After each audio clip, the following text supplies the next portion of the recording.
Good morning, everyone. We are officially in the week between Christmas and New Year, and a lot of people say it's a weird time.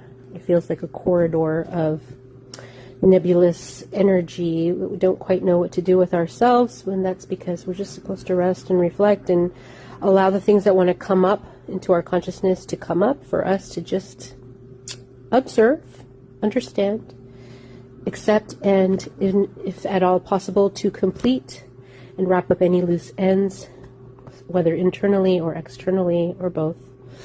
But that's not why I got on here. So as the world is continuing to further divide itself and polarize itself on so many different levels, not just politically, not just socially, but in just so many ways, because we're at this crossroads and there's a shift happening, and it could be very easy to go from one extreme to another, or go into an extreme instead of staying balanced and centered and grounded. And for me, it's been getting more and more important to be in a balanced place, and to be in a place of understanding that it's so important now more than ever to bring the esoteric, bring the metaphysical into the physical world, into the everyday reality of our existence. Not something, not that it's, the spirituality is never separate from physicality, and it's so important to understand this so we don't disassociation from humanity, disassociation from our own reality and the present moment. So I posted something like a meme a couple days ago talking about the matrix is not a place, it is a trauma bond, a psychological trauma bond within our own mind construct. So I guess what I'm trying to say is that when people talk about different dimensions and third dimension, fourth dimension, fifth dimension, and all that shit, there are multiple dimensions of reality, because dimensions are not places. Dimensions are states of mind, because time and space does not exist. So the third dimension and the fourth dimension, the fifth dimension, sixth dimension, all the damn dimensions and all the ones in between are really just states of consciousness that we can focus in and out of whenever we align ourselves or misalign ourselves. Because we are universes within ourselves. We are vast universes within our inner self. Our internal world is its own dimension. We perpetuate our own reality through our thoughts, our words, our actions, and our inherited beliefs. And we run these programs and patterns in the world. And then we operate in a shared interface. But nobody has access to our inner world. Nobody sees the world quite as we do. But so we're all operating on these different levels of consciousness and dimensions. So when we connect with others, and this is where it gets, the esoteric comes into the physical world, right? When we connect with others, the way we bridge consciousness is through communication, through teaching and learning, through exchanging of information, thoughts, feelings, and outlooks and experiences. This is what helps us to jump into other dimensions of consciousness. And that's how people can, quote unquote, ascend into higher, deeper realms of information, wisdom, and dimensional consciousness. There is a lot to be said for silence and reflection, because that is when we tune into this universe that we are creating within ourselves. And then there's times to connect with the words that we speak. And that is how we create webs of reality.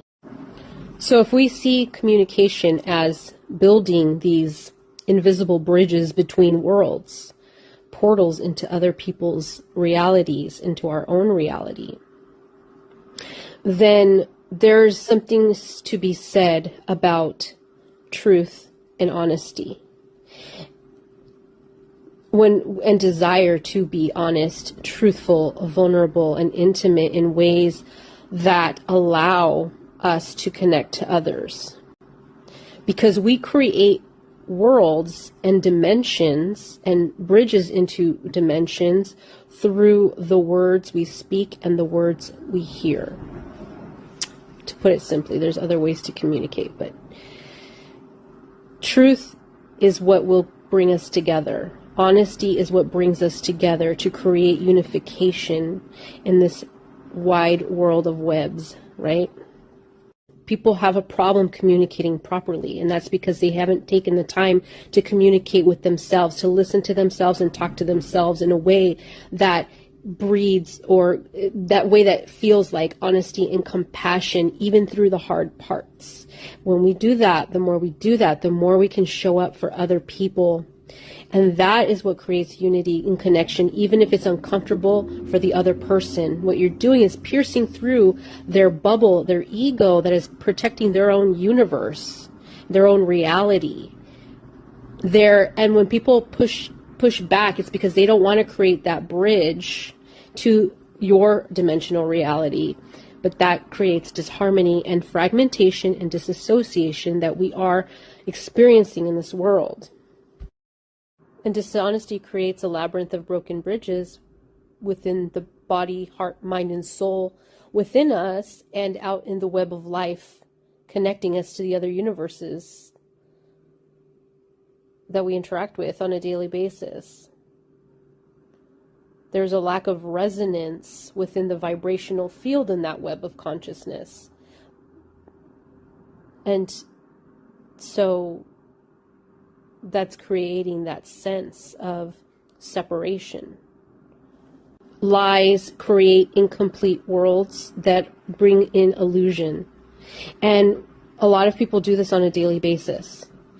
And the thing is that sometimes we even lie to ourselves, and we create disharmony in the body, in the universe that we create within ourselves. So the more honest we are with ourselves, the more honest we can be with others.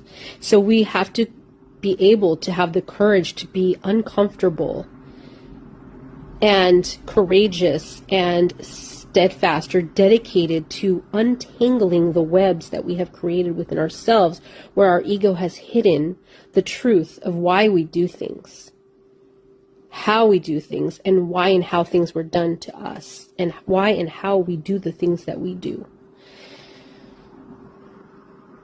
So, side note, being an oracle, being able to help people through, guide them through higher truths, quote unquote predictions, or a deeper understanding of themselves, many people can do it, but the clearer you are with yourself, the more honest you are with yourself, warts and all, the clearer and honest and more you can see the truth of others and the world.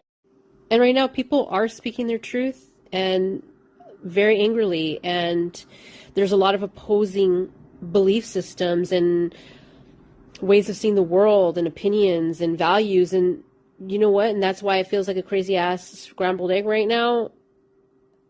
And we have to discern when we are speaking the truth, or our truth through the filter of an ego, or through justified anger for the need for justice. And it is not something that is clearly defined black and white. And that is why the world is in a crazy disarray. But that's why they say you gotta break some eggs to make an omelet. Hopefully at some point when things begin to dissipate and everybody's got this shit out of their system, we can come together in a more loving way where we're actually looking for resolution so we can heal. So one of the most important things that we could ever do, if we want to relate to other people in healthy, loving ways and create vulnerability, intimacy, and true allyship, friendship, familyship, whatever the fuck you want to call it, on this earth, and get along and be good to each other, is to learn how to communicate properly with the desire to bring understanding, not the desire to say my world is better than your world, my universe is the right universe, my universe makes more sense than your universe. How the hell would we ever know that if we don't really listen and communicate from a heart-centered space of really what it is we are all experiencing? And trust me, none of our universes are perfect or imperfect. They're just not in alignment, and we protect ourselves from understanding the bigger picture. And I'm not trying to make a simple thing complicated. I'm just trying to explain it from an esoteric level, but connect it to how it works in the physical level and why we see so much disharmony. I mean, there's a lot of reasons, but what is being shown to me right now is the importance of honest communication with compassion. And sometimes there is not compassion to be had in what we communicate. And people need to stop thinking that that is a bad thing. It shouldn't be a normal thing, but sometimes it is what breaks through the ego structure and shield that is protecting someone from unification within the self and within the whole. We have to toughen up when it comes to truth. We have to bring up the levels of love when it comes to truth, and we have to be willing to open up and show up authentic. And in order to do that, we need to be present with ourselves, present with the moment, and present with what the moment is calling forth from us as we create coherency between the heart and mind and soul and speak from that place. That is why authenticity is the highest frequency, because love is an energy that makes all things possible, but authenticity is the expression of that love, and that love is truth and balance. So, I don't know. That's just what's coming through. It's been percolating in my mind, but somehow the energy of Mercury is running through me. Mercury is the messenger between the worlds, the interdimensional messenger. We are gods, quote unquote. We are tending to our own universes, and Mercury rules over communication, thought process, learning process, and it's the messenger between the webs of reality and our networks. So I guess, so I don't know if you watched my reel, but I had pulled the card Mercury, and I was like, what does this all mean? And so now finally the message is coming through for me. So if you watch that video, this will all make sense as to what I'm saying. But if you want to take the most practical thing to take away from this is learn to communicate, be honest and authentic in your communication, and your world will open up to new levels of dimensional awareness and bring more love into your life and create unity and harmony within your world.